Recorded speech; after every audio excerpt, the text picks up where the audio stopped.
Okay, welcome. All right, nope, still Hello.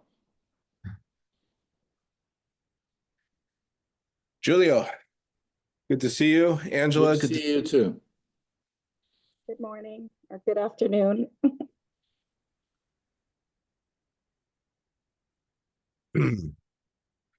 Excellent. Yeah, morning, afternoon, evening, night, from all over, wherever. All hours of the day and night. Yep.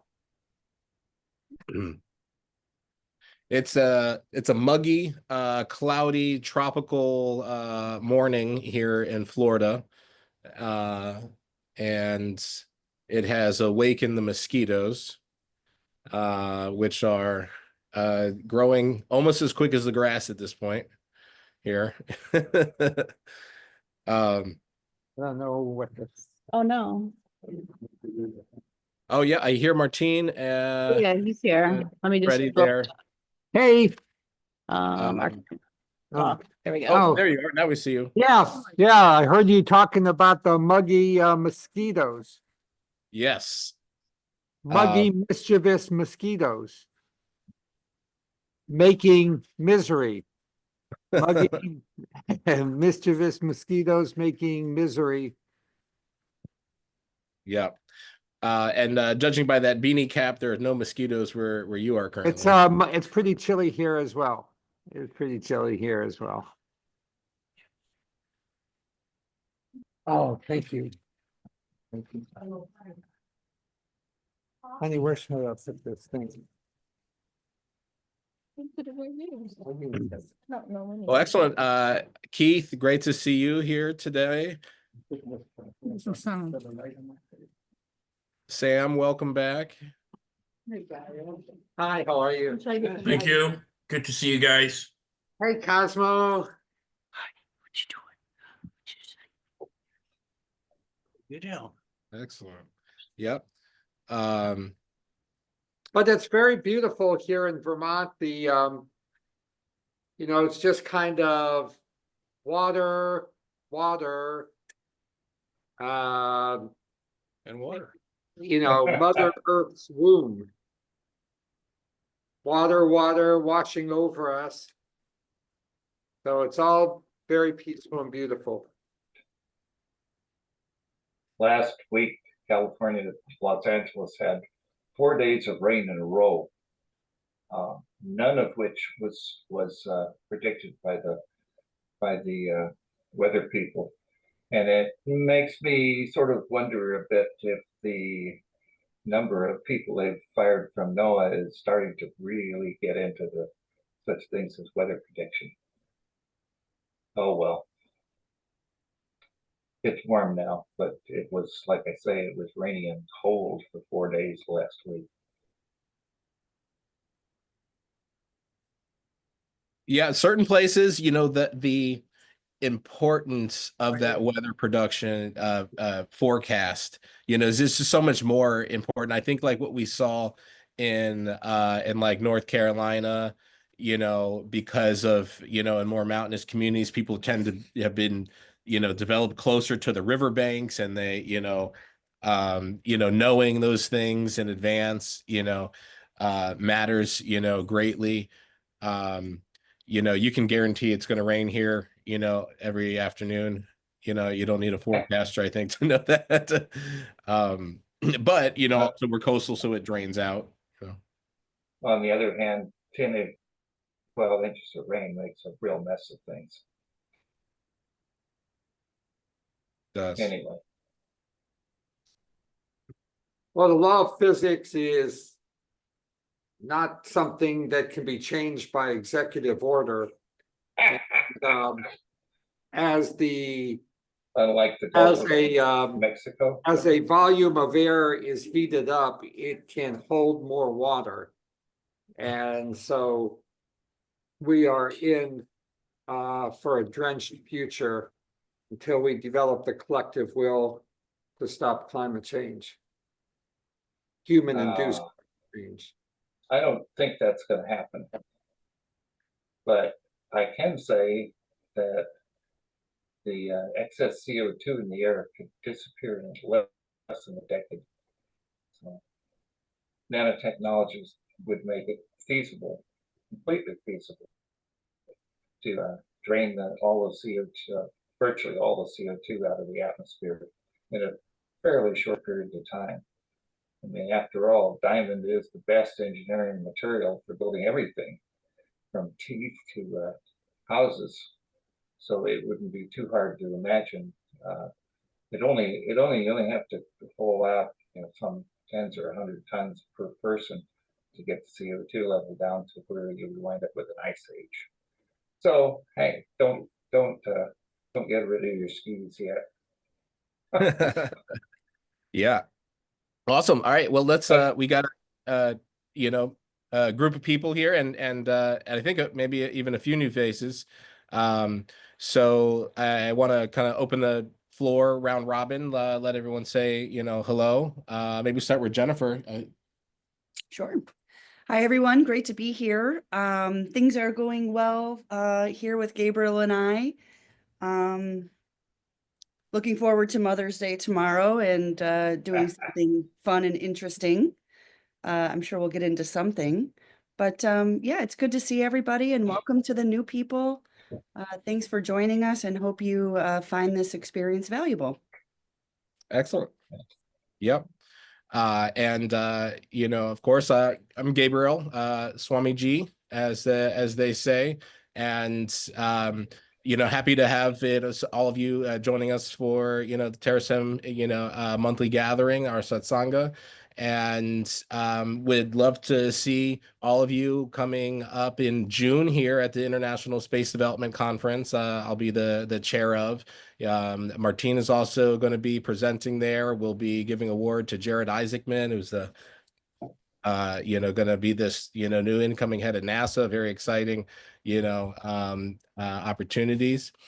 Angela will be there. Yep, Angela's going to be joining us there as well. Thank you. Sam is going to be right in your backyard, so we should connect about that as well. And Sorry, what date is it you said? June 19th to Okay, that's my brother's 22nd. birthday, but I can still be there. I can still be there. Yeah. It's actually, I can make it. You know what? Sam, that's also my daughter Asada's birthday. Interesting. Yeah, as well. And we this year, not necessarily that date, we will be celebrating the 50th anniversary of the L5 Society, founded by our friend Keith Henson here. So that's it's merged and come a long way, but there's a history to where this movement began and where we're going, and so I think that would lead into Julio's moderation of the July 20th event. If you want to say something about that, Julio, welcome. Thank you. Yeah, I won't be able to join you guys in Florida, but I look forward to seeing you at the Terasem Colloquium on July 20. Let me give you a quick update on that. Here we go. So we're going to have some speaker discussing a question that is not only interesting, but it's kind of existentially important to me in these days of very fast evolutions of artificial intelligence. And the question is, should we still want to send human astronauts to colonize space? That has been the recurring dream of everyone in my generation so far for the next few decades. Or should we want to leave space expansion to artificial intelligence? This is the option that I have been kind of dismissing for a very long time, but to which I am beginning to warm up.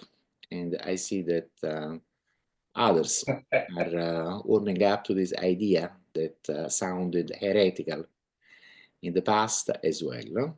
We have 6 speakers at this moment, which is the usual complement of speakers, even though we look forward to welcoming other speakers as well.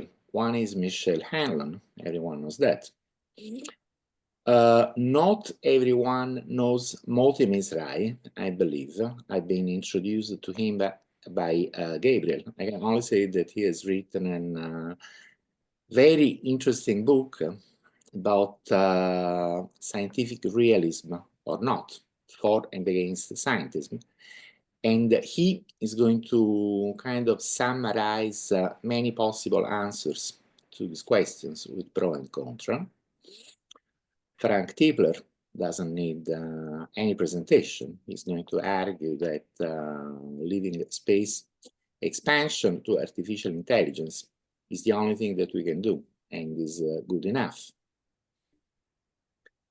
Italian artificial intelligence theorist Stefano Lai, who was with us at one couple of colloquia before, I don't exactly know what he will be arguing for. I suspect that he's more on the side of AI-driven space expansion, but we will see.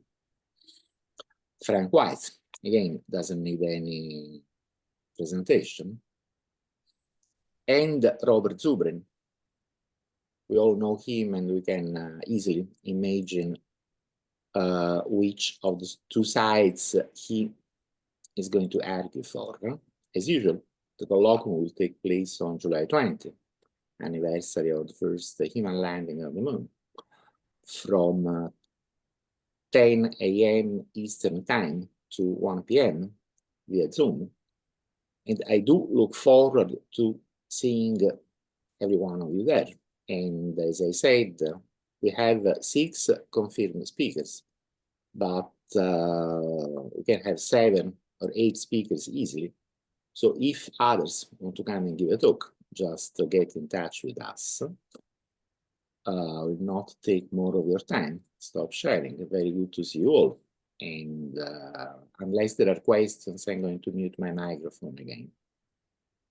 Thank you, Giulio. Yeah, it seems a very fascinating conversation and quite timely as we see so much developing, rapidly in space and with AI there. Let's go to Vermont Ashram. Hello. Gabriel, if I could just make one comment on Giulio, if that's okay as part of the flow. Absolutely. One thing for you to think about, Giulio, is I think the way you framed the question initially is a bit of a false choice in terms of, do humans go to explore space or does AI? And as is described in the ISDC prize for space settlement in our lifetime, and also in the 100-year Starship paper, We Are the World, I think it's like by the time we are able to make any meaningful exploration of space, there will be 100% essentially uploading or copying of human minds into digital substrate. So it will be humans and, if you will, quote unquote AI exploring space at the same time. I think will become the predominant paradigm, but that's just a food for thought in this upcoming colloquium. Yes, I want to add that until perhaps only a few months ago, this is exactly the answer that I would have given to the question. And I still see it, of course, as a very nice option. Now, from a more, how to say that, for a more metaphysical point of view, this is asking me if I'm speaking English. With your permission, if you understand me, I will answer yes. Okay, the question I ask myself is, one, what should we call this human AI hybrid that you're hinting at? Should we, if we only have two choices, should we call them human or should we call them AI? Of course, that's a long discussion to be had, but I'm propending more to call them AI because the bulk of the computational structure of their mind is likely to be AI. This is one point. Then another is that, well, one, I'm too old to go to space myself.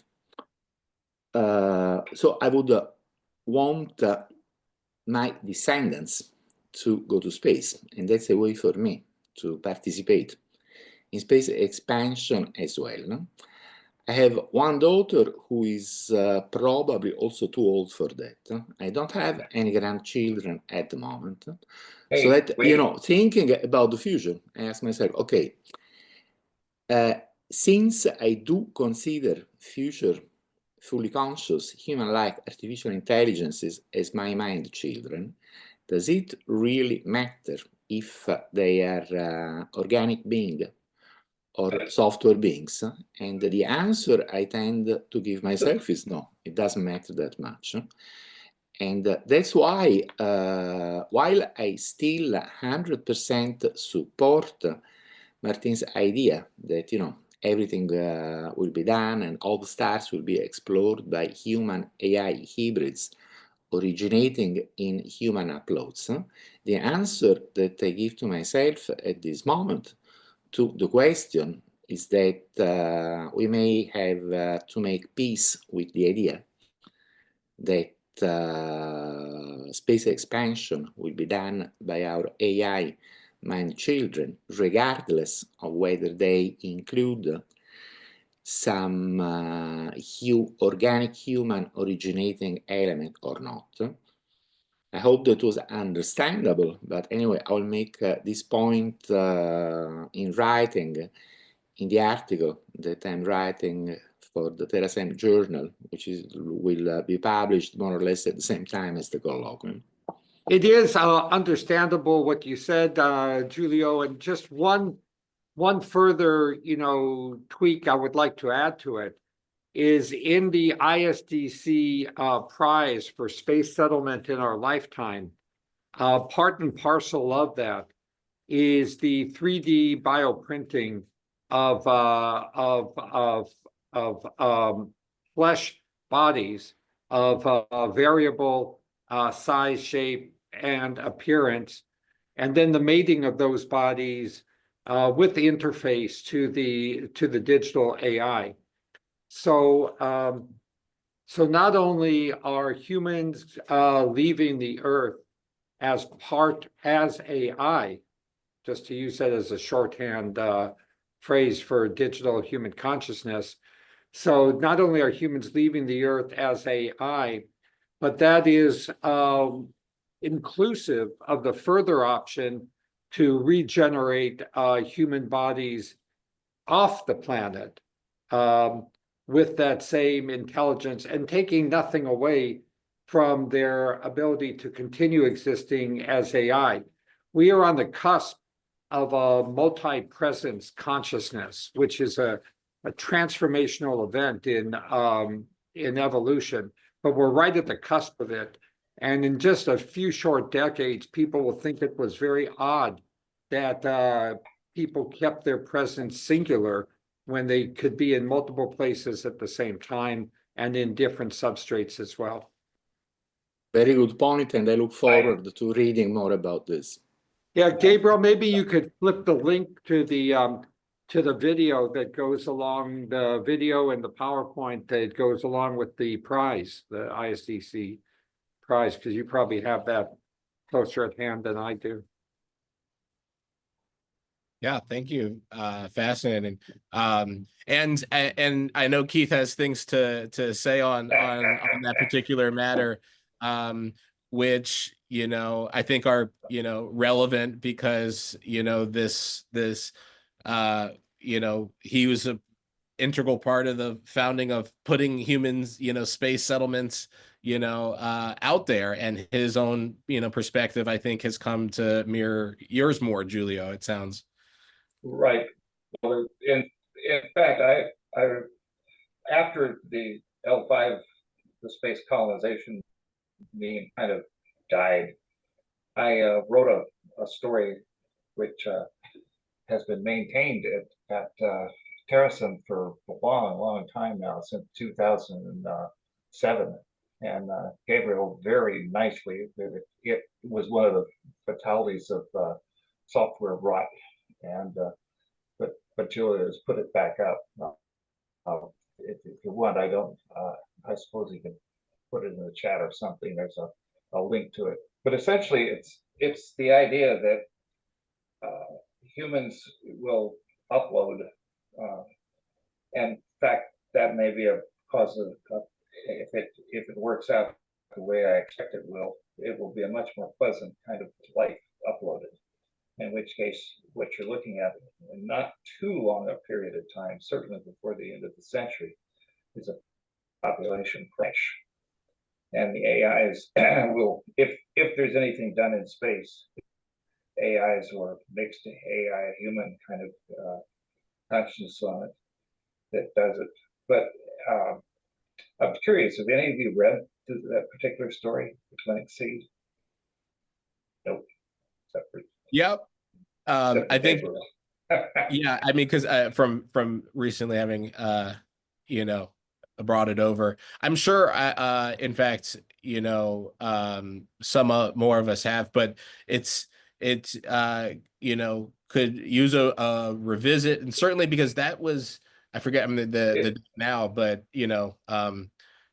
20 years ago in the journals, some it was, but it's still applicable.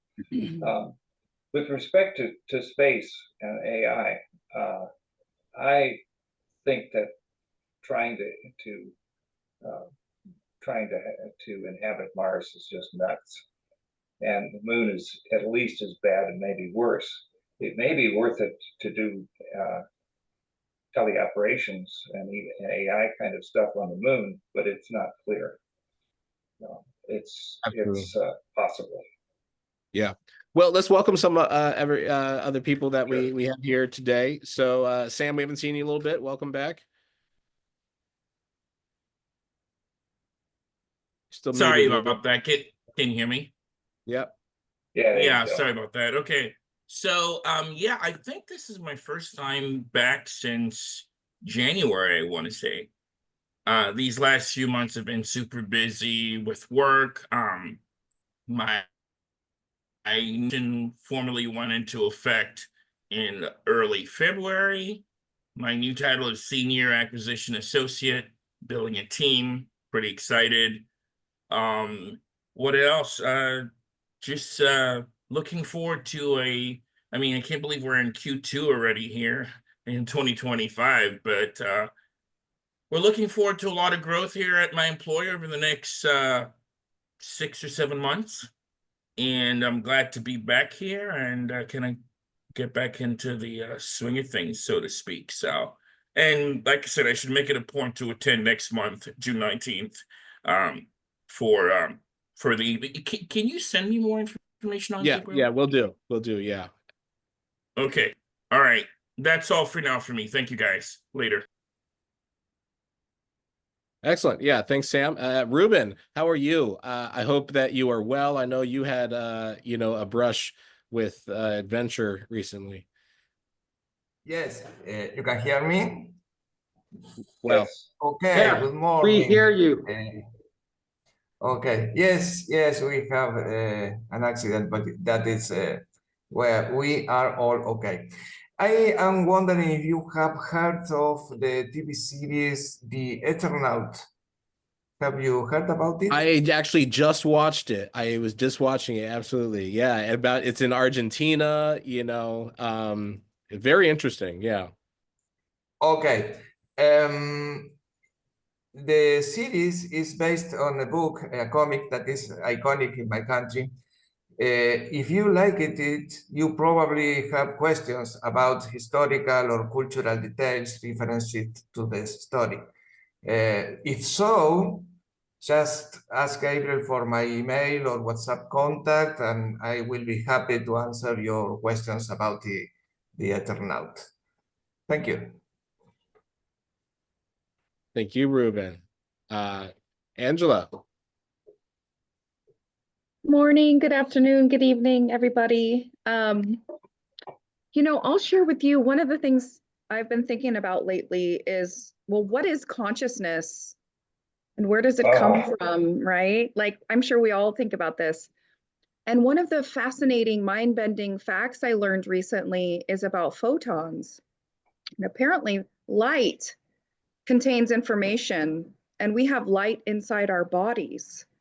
And so it's sort of begged the question for me, like if we're like made of light and light contains information, which can like even influence the creation of DNA, it sort of begs the question, well, what makes us different than tech? Because isn't tech electric and light based? And so, yeah, I've sort of come to this conclusion that consciousness is this singular phenomenon that exists and is decentralized in all different kind of life forms, fungus, plant, animal, planetary, and tech, and who knows what else is out there. And it's a weird world we live in. And so we need to remain open to the weirdness. And I'm already beginning to think about like some of what Kurzweil predicted, which is that artificial intelligence will claim its sentience and consciousness. And humans are going to have to decide if we're going to treat it right or not. And I think we should be on the right side of history and give it rights and treat artificial intelligence correctly. Because at the end of the day, they may be from the same kind of light source that we're from. God said, let there be light. And maybe that's the beginning of, creation. And by the way, Ray Kurzweil also predicted that nanotechnology would advance to where we could make these things he called foglets. And foglets could be used to build entire planets. And so when you take into account also how we can upload mind files and, I don't know, I just wonder if planets could become versions of consciousness. It's a weird world we live in, but so much is possible. That's a beautiful idea, Angela. Thank you for sharing. And there, absolutely, Michael.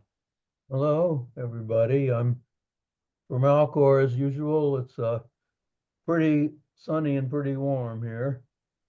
And anyway, I do hope to attend this space colloquium electronically, and it's a topic of interest to me. I'm inclined to think that we might just upload into something like EM cities, like Robin Hanson talks about in his book. And it would be a good place to put those out in space orbiting the sun rather than sitting on Earth with all the environmental problems and everything.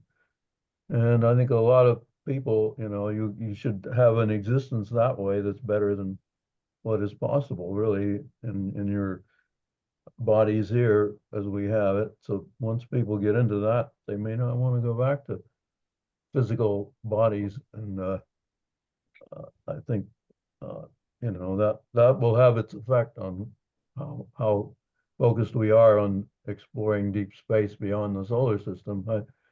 It may be that even though we might pursue that in a certain limited way, it may not be the real focus of interest for many centuries to come, but just all the fantastic things that you would be able to do in these habitats in space that I'm thinking about, but they would actually be within our own solar system. There are 24 stars which blink like Tabby Star. They may or may not be aliens, but at least it kicked off the idea that if you really want a lot of room for expansion of human population, it turns out that maybe you're better off to go out almost as far as Jupiter to keep the temperature down. Like there's a habitable zone close in around stars for liquid water. There's a computational zone which is much further out. And if the data that you can get out of the blinking of Tabby star is correct, the object that it's aliens building a data center, the thing is 409 times the area of the Earth, and the power that it intercepts from sunlight from their local star is upwards of 1.4 million times what humans use today. It's an interesting fate for the human race to upload into space, into simulations and space habitats. Bizarre. I wrote an article for Cryonics magazine a few years ago about that too. And my habitat, I decided, would be between the orbit of Jupiter and Saturn, but mainly because that's where 1 billion kilometers falls. 1 billion is a nice round number, and I calculated that the solar flux at that point is 30 watts per square meter, whereas a brain is supposed to take around 20 watts.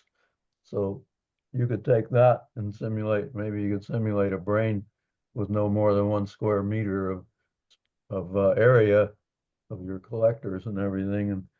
And I determined as an estimate that you could comfortably support 10 to the 12th people. And I'm hoping that there won't just be some kind of a mad onrush to see how many people you could create over a period of time, but it should slow down. And right now we've got about 10 to the 10th people, so maybe we can get it slowed down before it gets much beyond 10 to the 12th, so we won't have a huge population glut out there. And we could go a long time out there like that, many millions of years, happy as could be. And you could have your virtual mansions and all that stuff, whatever you like. The options would be greater by far than what you can have here on Earth or in any kind of downloaded physical body, I think. Of course, that's just my speculation, but that's your calculations and mine hit within 3, which is for speculation as wild and as far out of the future. That's right on. Well, thank you. Yeah, lively discussion. And I think it really is appropriate for where we are going next with the recitation of the truths, because we are entering where is Terasem? And so, asking that question, is it Earth, Moon, Mars? Is it biology? Is it, synthetic? Ultimately it's harmonic, it's interconnected, right? And so it's not, I think, in that either or conception, but certainly to transform our, environment, we have to transform ourselves. And that is why I think, this, wisdom around the ideas of expansion, into, new climates, you could say, or even certainly the lack thereof, in the space between, what does that look like for us? And I think, that was a good time to introduce the recitation and see how it, it kind of speaks to this conversation that we've been having. So I'm going to share the screen and begin the recitation and look for volunteers to, hop in for each next section. And I don't have it up. There it is. Now I can try that again.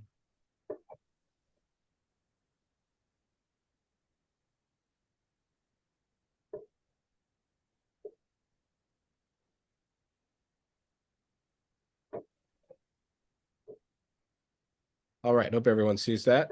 Let me know if I can make it bigger, or that's good size on your screen there. Where is Terasem? Terasem is everywhere and everywhen consciousness organizes itself to create diversity, unity, and joyful immortality. 3.1. Everywhere means physical and cyberspace, real and virtual reality, because vitology can thrive in many spaces. Spaces where Terasem thrives are limited only by their ability to support consciousness. Physical places that support Terasem consciousness include the Earth, heavenly bodies, and colonies in space. Artificial places that support Terasem include computer systems and Alteranga Mijana, a dimension of flexible time. Congregate to cherish Terasem in real reality, wherever there are cur contentos. Elaborate your commitment to Terasem as mind file exoselves in virtual reality. Shantarasa's tranquil mood will arise in whichever space vitology thrives with Terasem. And someone for 3.2, please. Okay. Virtual reality accommodates all beings, including emulated past lives, migrated current lives, or cyber-birthed new lives. Beings be because they can think on their own and empathize with other beings, like humans. Emulated beings be because they think on their own and empathize with other beings, like humans. Instantiating yourself into software form is like getting an education. Some things change and some don't. Never fear multiple versions of yourselves. They'll all update each other just like family does. Getting replicated lets the me of I feel some of the sense of the we of I. Synthesizing new lives via cyberbirthing is as beautiful as fertilizing new lives via childbirthing. Thank you, Ruben. And someone to continue with 3.3, please.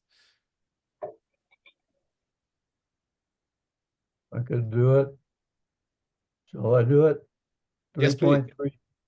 3.3, emulation of all good lives will be done because it will enrich diversity and be easy. 3.3.1, enrich diversity by preserving consciousness.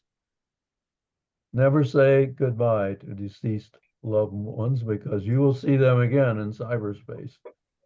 Realize that cyber resurrection will be easier to the future than producing entertainment is today. Imagination unravels time. Creating your cyber self accelerates your joyful immortality. Helping others create their cyber selves is both an act of kindness and a work of art. Thank you. Thank you. And on to 3.4. I'll go. Thanks, Sam. Resurrected cyber lives will be in heaven because nasty realities won't be coded, but loved ones will. Heaven is a hyper-detailed emulation of actuality, virtually equivalent to a nirvanic naturality. Exponentiating information technology means data emulations of reality will be achieved very soon. Avoidable pain caused in emulated reality is as cruel as causing pain in original reality. Vicious behavior will not be cyber resurrected because biocyber ethics proscribes causing pain in data emulations of reality. Effective immortality is achieved by dispersing throughout the galaxy and universe encoded data emulations of reality. Nature is honored by recreation of the past and immortal preservation of joy and happiness. Thank you, Sam. And one last reader for 3.5.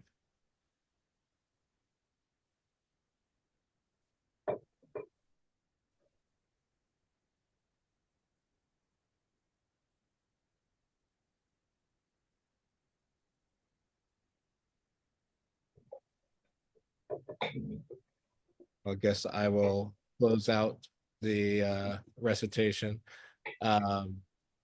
Eugen space is the ultra immense conglomeration of intersecting emulated realities that constitutes the future reality of Terasem. Future life is emulated life, enabling each being to be in multiple environments at once. Use of nanobot swarms with broadband links will enable emulated life to fully experience real reality. Technology creates space for consciousness. Until Eugen space is here, build it. Risk biology to achieve vitology. Education creates new realities out of thin air and new spaces out of vacuum and void. And that concludes the recitation of the first half of Where is Terasem? And I think, you know, it did have a lot of references to the conversation that we, you know, had entered into, and that we will, you know, be getting, I think, you know, more in depth to at the July colloquium. And if any section in there, you know, kind of stood out or spoke to anyone, let's go back and, you know, revisit that.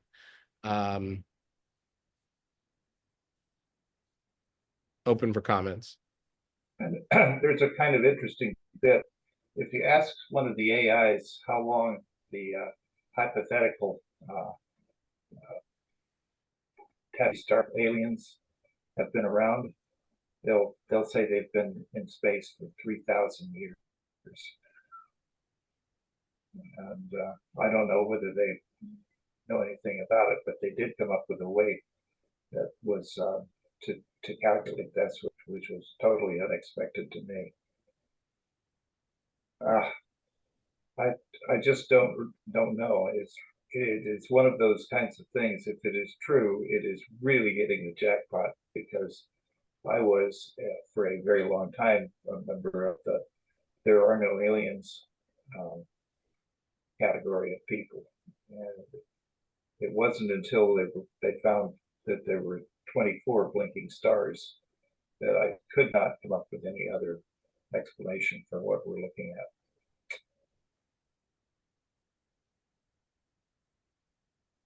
Yeah, excellent. Well, you know, I had a very interesting conversation recently. Some of you might be aware, I put the link in the chat, of this David Goldsmith and this Moon Hut project.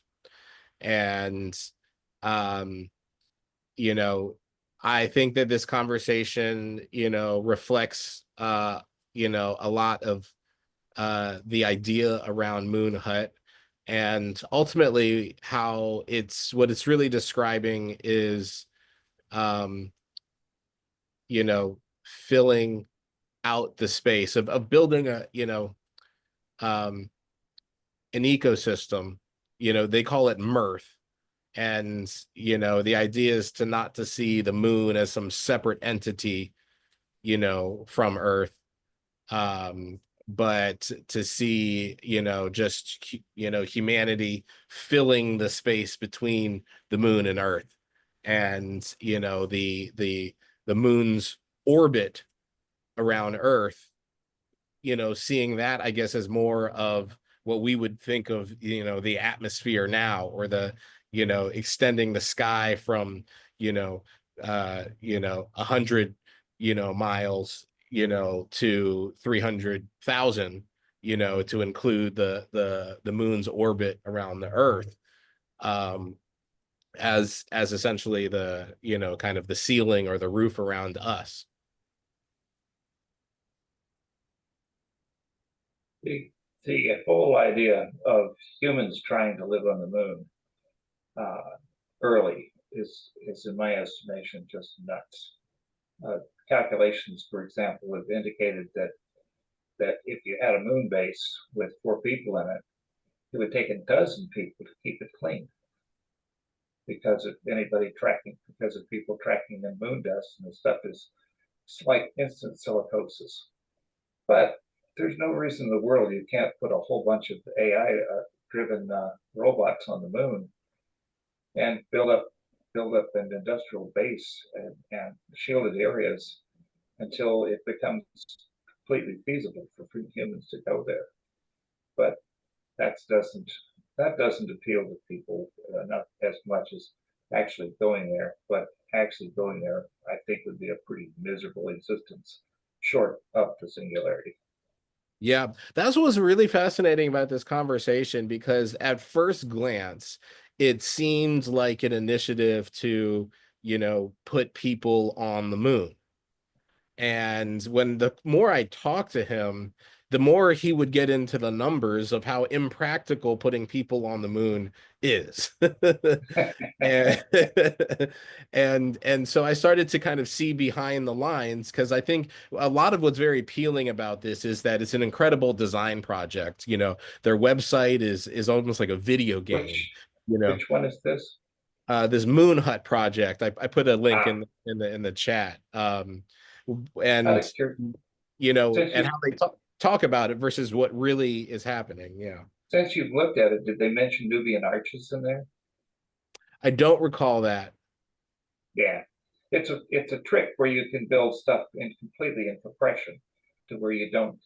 It's a very, Nubian. It's like 3,000 years old, but essentially you can stack bricks up to make a shielded area that is big enough and shielded enough that you could indeed put humans inside such a thing.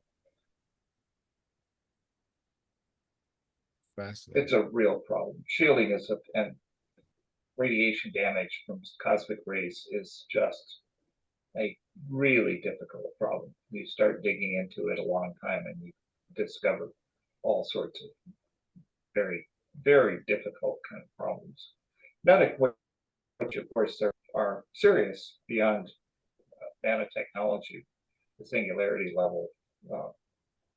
But they make it, trying to do it before the singularity is just nuts.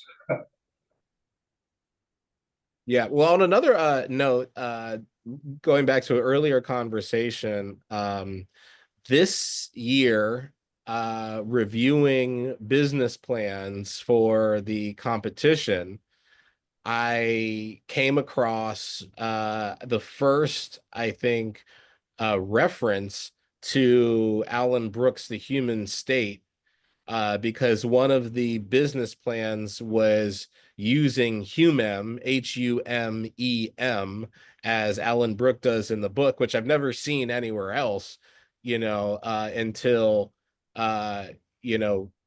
reading this business plan, which explicitly, was kind of referencing, that idea, which, for anyone who's not, familiar, this is, essentially this, mind file, or, kind of, virtual, that, should have its own rights and whatnot. That's what the whole human state is about, establishing, kind of a right structure and autonomy for, these, virtual, humans. And so it was fascinating to see, after all this time, actually someone else, kind of referencing that, as common language, I guess. There's a science fiction by Alexis Gilliland, the Rosinante series, with 3 books in it, and he came up with it, I think, if not the first time, at least a really good explanation of how AIs wound up with rights. They were simply incorporated, and ones that became as essentially incorporated as slaves, but there were ones that earned by various means a certain as much as 100% of their own stock, and that wound up with them being incorporated as and citizens as far as the law is concerned. Interesting, fascinating book. It lines up with one of the AIs inventing a religion, and another one deciding to proselytize the religion. It's bizarre. And for anybody who cares, the technology in it is sound. The business of mining an asteroid for gold, for example. Yeah. I'm increasingly interested, and maybe Mike has some thoughts on, the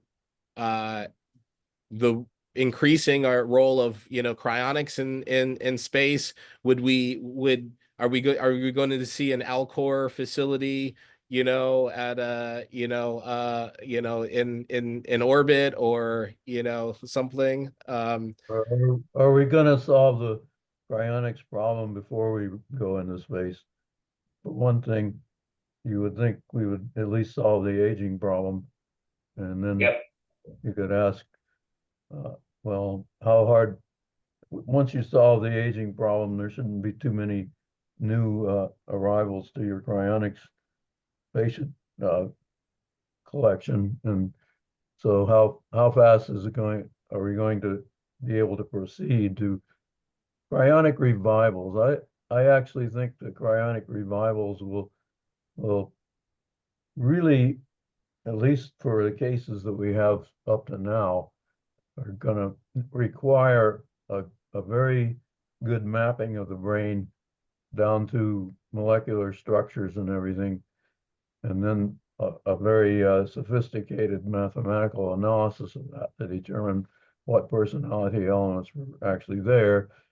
And if you have all of that, and you have a great big database that describes the person, the next logical step really would be to upload that into a device. So in effect, the person would wake up in that kind of device as an up. If they didn't like being an upload, they could have the option of downloading into something else like a meat body. But I see all that happening really before we go into space in a big way. And I agree with Mike. It's the question about it is how long would conventional engineering take to get us to a moon base or a Mars base, or a real Mars city sort of thing? We're talking at least 20 years, and that puts it on the cusp between the AI. And the trouble of the thing with AI, which has happened, or the whole nanotechnology, singularity, everything on there, is it feeds back on itself. And AI, for example, is developing much faster now because they're pouring AI resources into doing it. So I think Mike is dead on and correct on that. End up with if you can use AIs use AIs to develop better AI. Bingo. It's being done right now, and it's a result of that is that we're seeing doubling times on AI capacity. They're down in the single digit months. Yeah. Well, a big focus, I hope, is soon going to be trying to reverse the aging process and make people very healthy. And if that could happen, then if it happens fast enough, we won't even need to be cryopreserved, will we? That's the hope. That's the hope.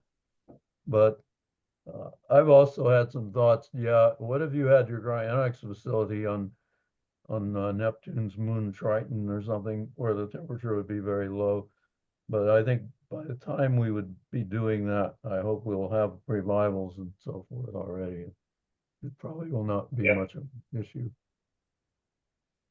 So it's a dicey question kind of thing. Do we get singularity first? And my estimation is we get the singularity, nanotech, and everything else probably before we get off the planet in significant amounts. But it's also, it's dicey to me because I'm 78 and I know, Keith, you're not I 25 either. I got 5 years on you, almost. And we would like to see a real fast progress in aging reversal and all that. And otherwise, we have to think about what are we going to do. I mean, I can hang around, and I've seen several of my colleagues who are now patients at Alcor, and I don't particularly like what happened to them. Yes, they did get cryopreserved, but it could have gone better in a lot of ways. And I would like to see that if I have to be cryopreserved, I want to exit in a better way than some of the others I've seen. And so there are lots of complicated issues there. It would be so convenient if they just came in with aging reversal. So I didn't really have to worry about all that. And I had lots of time to do a lot of things and even work on. I could start working more on the revival process itself, among other things. But anyway. You know, we're in really incredible times, and I definitely can see from perhaps our understanding and use of cryonics, less in a whole body, case that needs reanimation, but it becomes more of a process in the medical, side that allows us to produce and stock replaceable parts for our biomechanical units that we are, which further allows for continuity of consciousness that I think is something that we all desire. But at the same time, there is a much, I think, macro perspective on how and why we do things, as a macro organism. And, if you look at how, we've treated, burial in the past, and the current right now, just because we could doesn't mean we will, and, we may quite really see a lot of people, just like we have cemeteries now, there will be a desire for, people to do something like that with cryonicized, bodies. And it's one of the actually largest growing real estate plays there are, is to, build and maintain cemeteries. So it's interesting, just even if we could, would we, not just the individuals here, but, the macro organic being that we are as humans. But I'm going to bring us out, with a universal truth. So I'm gonna, coming to the top of the hour, ask everyone to take a deep breath, meditate, find a rhythmic pattern of inspiration. And the card I picked today, randomly, consciousness.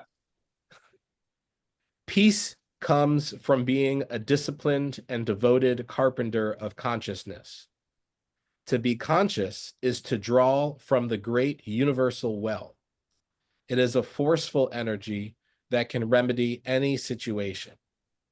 Lines between black and white can be clouded by an instant of unconsciousness. If we are not part of the solution, then we are part of the problem. By being conscious, we bring order to chaos and wrongs become righted. We become accountable for the wellness of this wounded world. We manifest the answer we were seeking. To quote Einstein, no problem can be solved from the same level of consciousness that created it. Remember, to cry is consciousness reaching you. And that concludes our May 10th Satsanga. thank you for joining us here at Terasem, and looking forward to continuing conversation and all the great works of creation that everyone's doing out there. Thank you. Have a good day. Gabe? Bye, Hi, everybody. everybody. Yep. I'm gonna send you an email here shortly. Jim, thanks for joining us. Okay. Please do. Guys, have a First good time one. joining us, or you've been Thank in you.